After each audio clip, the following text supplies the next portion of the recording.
오늘 말씀의 제목은 예루살렘의 산이라 라고 하는 말씀이에요. 이 구약에서 은혜라고 하는 은혜의 의미가 가장 잘 나타난 말씀이 오늘 이 사무엘하 9장의 말씀입니다. 우리가 예수 그리스도가 은혜와 진리라고 얘기하잖아요. 근데 그 은혜라고 하는 것이 도대체 어떤 의미를 갖고 있느냐, 또 그 은혜의 삶이라는 게 어떤 것을 말하느냐라고 할 때 이 다윗이 이 무비보셋에게 베푸신 은총, 그 은총이라는 말은 헤세드라고 얘기해요. 그러니까 그 헤세드라고 하는 말은 구약에서 세 가지 의미가 있어요. 하나는 울타리 사랑이에요.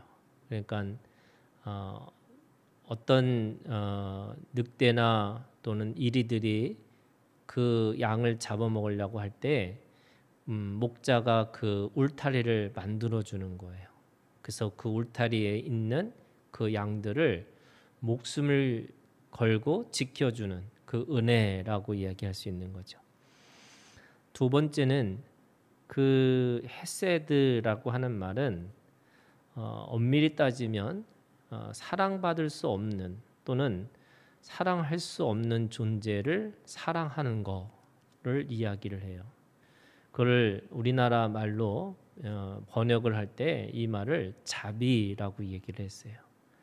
그러니까 하나님의 사랑은 약점을 가지고 있는 사람 또는 어떤 약자들을 돌보는 사랑을 이 헤세드라고 이야기를 하는 거죠. 세 번째는 포기하지 않는 사랑을 얘기합니다. 그러니까 이 헤세드라고 하는 것은 그때마다 어떤 때는 사랑하고 어떤 때는 미워하고 있는 게 아니라 가장 근본적인 그것은 영원함이라고 할 수 있어요. 그러니까 이 헤세드라고 하는 이 은혜라고 하는 이 말 속에는 그 보호하고 또 사랑할 수 없는 것을 사랑하고 또 영원히 사랑하는 것, 그것에 대한 세 가지 의미를 가지고 있는 게 헤세드인 거죠. 다윗은 이제 왕이 된 거예요. 그리고 왕이 되고 나서 그러니까 30세에 헤브론에서 왕이 됐다 그러잖아요. 그리고 37세 통일 왕국의 왕이 됐어요. 그리고 40년을 다스렸다라고 이야기하고 있거든요. 그런데 오늘 이 말씀을 보니까 지금 이 요나단과 사울이 죽었을 때에 지금 무비보셋이 거의 한 5살 정도 됐을 거라고 추정을 하는 거예요. 그런데 그가 아들을 두고 있는 거잖아요. 12절에 보면은 무비보셋에게 어린 아들 하나가 있으니 이름은 미가더라. 그러니까 최소한 한 20년 정도가 지나지 않았을까라고 생각을 하는 거예요. 그러니까 그 무비보셋이 그동안에 그렇게 지내고 있었던 것도 사실은 은혜지만 지금 다윗이 자신의 통일 왕국을 세우고 나서 그가 먼저 했던 것 중에 하나가 사울의 집에 아직도 남은 사람이 있느냐라고 해서 내가 요나단으로 말미암아 그 사람에게 은총을 베푸리라 이렇게 얘기합니다. 이 은총이라는 게 헤세드인 거죠. 내가 자비를 베풀고 그 사람을 끝까지 지켜주겠다라고 이야기하고 있는 겁니다. 그거에 대한 근거는 요나단의 약속, 요나단과의 약속인 거죠. 요나단이 자신의 왕위를 자신이 갖는 게 아니라 우정을 가지고 있는 또 그 정말 생명을 함께 나눌 수 있는 그런 생명의 관계인 이 다윗에게 넘겨주면서 그에게 약속을 받은 것 중에 하나가 그의 후손을 지켜주겠다라고 했던 것이죠. 그런 의미에서 오늘 이 무비보셋은 지금 20년 정도의 생활을 연명하고 살았던 곳이 있어요. 4절에 있는 말씀에 보니까 왕이 그에게 말하되 그가 어디 있느냐 하니 시바가 왕께 아뢰되 로드발 암미엘의 아들 마길의 집에 있나이다 이렇게 얘기합니다. 이게 여기 로드발 암미엘 아들 마길의 집 이곳이 지명으로 따지면 길리앗이라고 얘기를 합니다. 이 길리앗 야베스 사람하고는 사울하고는 아주 밀접한 관계를 가지고 있는 거죠. 암몬 족속이 쳐들어와서 그 길리앗 야베스에 있는 사람들을 항복을 받을 때 그 사람들이 우리가 항복하겠다라고 했더니 그 암몬 자손의 사람들이 너희들의 오른 눈을 모두 빼야지만 내가 항복을 받아들일 수 있다 이렇게 얘기를 한 겁니다. 그때 농사를 짓고 있던 사울이 기꺼이 그 길앗 야베스의 사람들을 위해서 목숨을 걸고 사람들을 모아서 그 전쟁에서 이기는 것을 합니다. 그러니까 사울이 죽었을 때 마지막까지 그 시신을 찾아서 그 시신을 장사 지냈던 것도 이 길앗 야베스의 족속이 그렇게 한 겁니다. 그러니까 그 후손이라고 하더라도 이제 그 은혜를 기억해서 그들을 지금 그를 돌봐주고 있는 것이라고 할 수가 있는 거죠. 오늘 다윗은 이 지금 무비보셋을 불러가지고 그 무비보셋에게 두 가지 약속을 하는 게 7절에 있는 말씀이죠. 다윗이 그에게 이르되 무서워하지 말라. 내가 반드시 네 아버지 요나단으로 말미암아 내게 은총을 베푸리라. 내가 네 할아버지 사울의 모든 밭을 다 내게로 주겠고 또 너는 항상 내 상에서 떡을 먹을지니라. 이렇게 돼 있어요. 그러니까 한 가지는 빼앗겼던 땅을 다시 돌려주겠다 이렇게 얘기하는 거죠. 그런데 우리가 잘 알고 있는 것처럼 구약의 법은 아무리 매매를 한다 할지라도 50년 되면은 다시 돌려주는 희년의 약속이 있어요. 그러니까 아마도 그 50년 동안 기다리는 게 아니라 다윗이 땅의 그 대가를 지불했던 것 같아요. 그러니까 대가 지불을 해준 거죠. 그리고 그 무비보셋을 다윗의 왕국 지금 예루살렘으로 불러가지고 그와 함께 상을 같이 밥상을 나눌 수 있는 그런 사람으로 대우하겠다 이렇게 얘기하고 있는 겁니다. 유대인들의 식사법이라는 건 굉장히 엄격한 거죠. 그러니까 누구와 밥을 먹느냐 또 어떤 음식을 먹느냐 이 식사법이라는 게 그냥 일반적인 것들이 아니라 그것이 함께 생명을 나누는 공동체의 상징의 의미가 그 식사의 공동체 그 다음에 먹는 것이 곧 하나님의 그 이 정결한 몸을 유지하는 것의 하나의 비법이라고 할 수 있죠. 그래서 할례법이든 안식일법은 큰 틀에서는 그들이 가장 지켜야 할 두 가지 법이지만 일상적으로는 이 먹는 것에 대해서 굉장히 중요하게 여겼고 이 식사법이라는 것은 나중에 초대교회에서도 이 이방인이냐 아니냐 또는 이방인들이 어떻게 믿음의 사람으로 받아들일 수 있느냐라고 할 때 그 중에 하나가 식사법 중에 하나였습니다. 그러니까 피를 먹지 말라 이렇게 약속을 한 거잖아요. 그러니까 함께 밥을 먹는다라고 하는 것은 그 무비보셋을 자신의 아들로 또는 같은 생명의 관계로 그렇게 맺겠다라고 하는 의미로 이 두 가지 은혜를 이야기하고 있습니다. 무비보셋은 자기 스스로를 뭘로 보고 있냐면 8절에 보세요. 그가 절하여 이르되 이 종이 무엇이기에 왕께서 죽은 개 같은 나를 돌보시나이까 이렇게 얘기합니다. 우리가 잘 알고 있는 것처럼 무비보셋은 이 장애인이었잖아요. 그 아버지와 할아버지가 죽었다는 소식을 통해서 그를 데리고 갔던 유모가 그 아이를 떨어뜨리는 바람에 이게 어떻게 보면은 걸을 수 없는 이 장애를 가질 수밖에 없는 존재였어요. 그리고 다윗의 입장에서 보면 사울의 왕가는 늘 위협이 될 수 있는 사람이잖아요.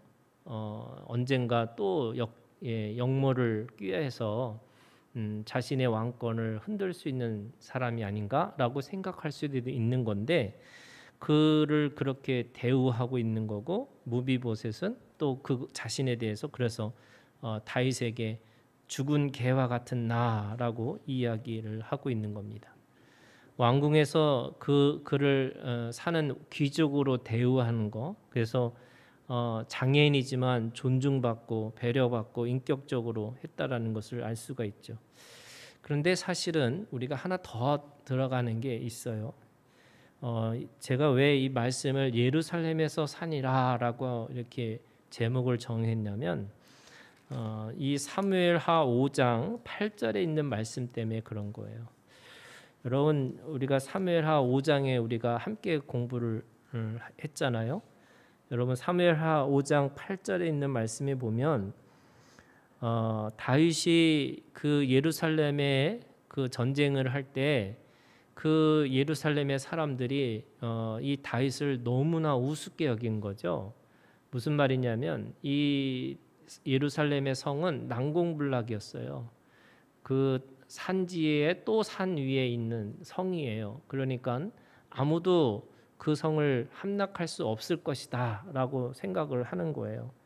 그래서 그 사람들이 이 다윗이 쳐들어왔을 때에 그 사람들이 그렇게 생각을 한 거죠.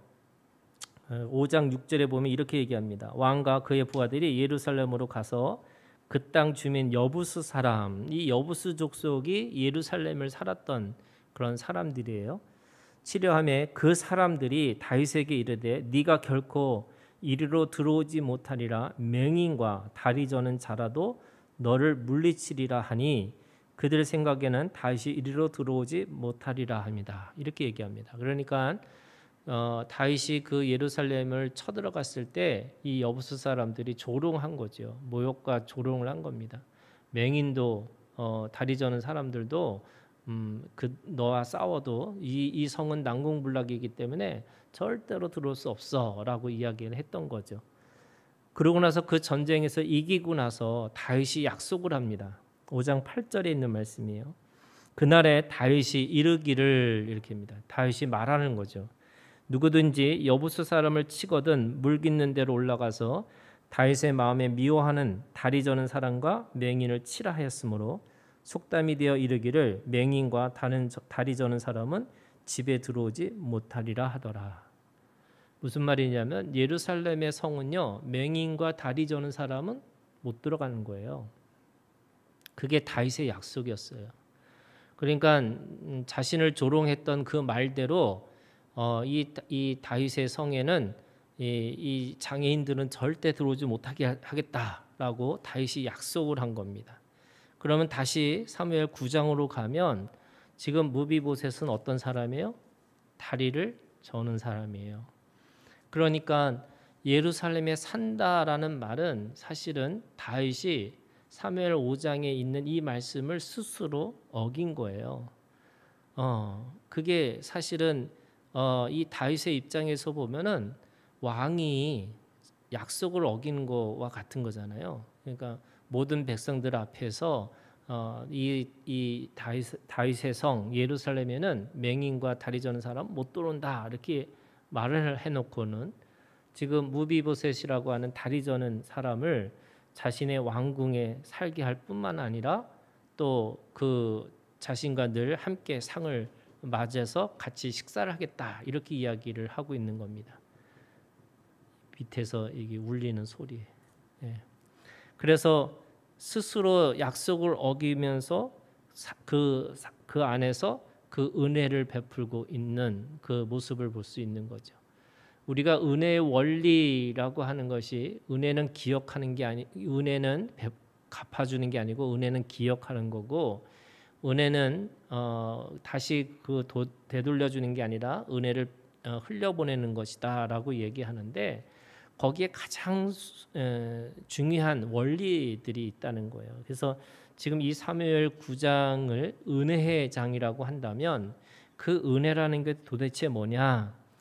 이 다윗이 자신의 그 약속보다 더 소중한, 다시 말해서 그 생명을 소중하게 여기고 있는 그 마음을 가지고 있다라고 할 수가 있습니다. 약속이 있다 할지라도 그 생명을 위해서 어떻게 보면 더 큰 약속을 위해서 자신의 약속을 이거를 저버리는 거죠. 거기에는 사람들이 말할 수도 있는 거잖아요. 왜 약속을 안 지키느냐 이렇게 하지만 그 약속보다 더 소중한 무비보셋을 대우하고 싶어하는 또는 그를 환대해주고 싶어하는 그 마음이 자신의 약속을 어기면서까지 그렇게 했다고 이야기하고 있습니다. 여러분 이 말씀이 어떤 거냐면 한번 찾아볼까요? 마태복음 13장에 있는 말씀에 보면 예수님이 비유로 말씀하시는 것이 있어요. 마태복음 13장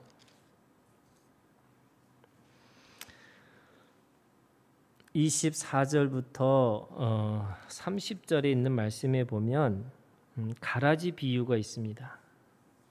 마태복음 13장 24절에 예수께서 그들 앞에 또 비유를 들어 이르시되 천국은 좋은 씨를 제밭에 뿌린 사람과 같으니 사람들이 잘 때 그 원수가 와서 곡식 가운데 가라지를 덧뿌리고 갔더니 싹이 나고 결실할 때 가라지도 보이거늘 집 주인의 종들이 와서 말하되 주여 밭에 좋은 씨를 뿌리지 아니하였나이까?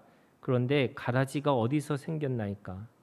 주인이 이르되 원수가 이렇게 하였구나. 종들이 말하되 그러면 우리가 가서 이것을 뽑기를 원하시나이까? 주인이 이르되 가만두라. 가라지를 뽑는다고 뽑다가 곡식까지 뽑을까 염려하노라. 둘 다 추수할 때까지 함께 자라게 두라. 추수할 때 내가 추수꾼들에게 말하기를 가라지는 먼저 거두어 불사르게 단으로 묶고 곡식은 모아 내 곡간에 넣으리라 하리라. 이렇게 얘기합니다. 천국은 좋은 씨를 제밭에 뿌린 사람. 그러니까 천국은 지금 이 주인의 마음이 있다는 거예요. 근데 이 주인의 마음이 뭘까? 지금 가라지와 그 곡식이 있는 건데 그 가라지와 곡식을 뽑으려고 했더니 이게 처음에는 이게 사실 비슷하게 보인대요. 그러니까 그 가라지와 이 곡식을 분간을 잘 못하니까 잘못했다가는 곡식을 뽑을 수 있으니까 그거에 대해서 나중에 다 자라고 나면 그렇게 뽑아야 된다 이렇게 얘기하고 있는 거죠. 근데 이 말씀을 한 번만 더 생각해 보면 그런 거예요, 여러분. 내가 원수라면, 여러분 내가 어떤 주인이 곡식을 뿌린 거에 내가 원수라면 어떻게 했을까? 곡식도 자라지 못하게 했을 거 아니에요. 예를 들면 불을 질거나 아니면 그냥 어떤 소를 풀어가지고 아예 거기를 짓밟거나 아예 그 싹을 다 죽였을 거라고 생각이 드는 거예요. 그런데 왜 원수는 그렇게 아예 밭을 완전히 망가뜨리지 않고 왜 슬그머니 가라지만 뿌리고 갔을까? 왜 그랬을까? 그게 어떻게 보면 이 주인의 가지고 있는 평판을 떨어뜨리려고 하는 거예요. 그 당시에는요, 유대인들에게는 부와 가난이 곧 믿음이에요. 그래서 부자는 하나님으로부터 복을 받은 사람이고 가난은 하나님으로부터 저주받은 인생이라고 생각을 했던 거예요. 그런데 그 가라지가 많으면 어떻게 될까요? 곡식이 줄어들겠죠. 그 곡식도 실하지 않겠죠. 그러니까 나중에 곡식을 다 거뒀을 때 그 사람들에게 평판이 뭘까요? 저 사람은 하나님으로부터 저주받은 인생이구나.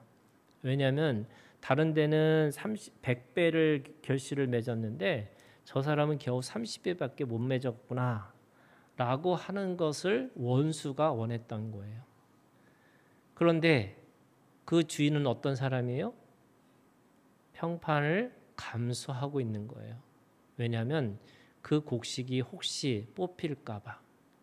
그러니까 천국은 그 곡식을 좋은 씨를 뿌린 사람과 같다라는 말이 뭐냐면 하나님의 나라는 결국 그 자신이 가지고 있는 평판이나 자신들이 누군가의 평가가 중요한 것이 아니고 생명을 바라보는 그 생명을 살리고자 하는 그 마음이 바로 천국이라고 이야기하고 있는 거예요. 지금 다윗은 예루살렘에 다리 저는 사람하고 같이 밥을 먹고 같이 살겠다는 거예요. 왜요? 그것이 자신이 가지고 있는 하나님 앞에 은혜 받은 자의 삶이라는 거죠. 그런데 사람들은 당연히 그 안에서 수근수근 되겠죠. 스스로 약속한 것도 어기고 자기가 그렇게 맹인과 다리 저는 사람조차도 받아들이지 않겠다고 했는데 어떻게 저럴 수 있을까? 그런 평판, 그런 어떤 사람들의 평가, 이게 중요한 게 아니라는 거예요. 그래서 이 사무엘 이 하 9장에 있는 은혜의 이 말씀, 은혜라고 하는 것은 도대체 뭐냐? 첫 번째, 여러분, 생명을 살리는 긍휼의 마음이 있는 거예요. 그거는 내가 무엇인가 바라볼 때 긍휼의 마음으로, 자비의 마음으로, 또 이 생명을 바라보는 눈으로 그것을 보지 않으면 내가 은혜를 베푸는 자가 될 수가 없다는 거예요. 물론 하나님의 은혜를 받은 자이기 때문에 그 은혜를 기꺼이 나눠줄 수 있는 사람이지만 그 은혜라는 것은 내게 먼저 생명을 소중하게 여기는 그 마음이 있어야 되는 거예요. 그럴 때 두 번째는요, 이 은혜라고 하는 것은 원칙도 있고 내가 가지고 있는 평판도 있지만 그것조차도 넘어서 있어야 되는 거죠. 그런 마음이 있어야 되는 거예요. 그래서 우아하게 내가 사는 게 아니고요, 구질구질하고 또 어떤 때는 지지고 볶지만 그 안에서 은혜를 베풀고 살아가는 거예요. 저는 하나님이 그렇게 성경에 그렇게 살고 계셨다는 것을 우리에게 보여주고 있는 거예요. 자신의 평판이나 자신의 원칙이 있죠.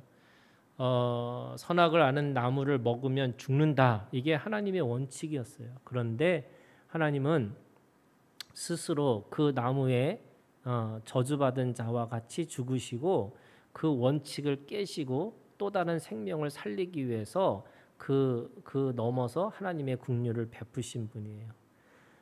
내가 아무리 내 평판이 중요한다 할지라도 그 생명을 소중하게 여기는 그 마음이 먼저라고 하는 거예요.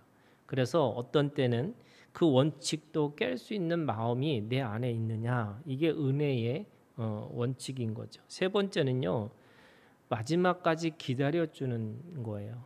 이 좋은 씨를 뿌린 이 사람의 마음은 끝까지 기다려서 그것이 내가 설령 적은 30배 또는 겨우 10%의 그런 결실을 맺는다 할지라도 한 알이 또 하나가 그렇게 죽는 거를 당연하게 여기지 않고 그 생명 하나하나를 소중하게 여기기 때문에 기다려주고 또 기다려줄 수 있다, 이렇게 말씀하고 있는 겁니다.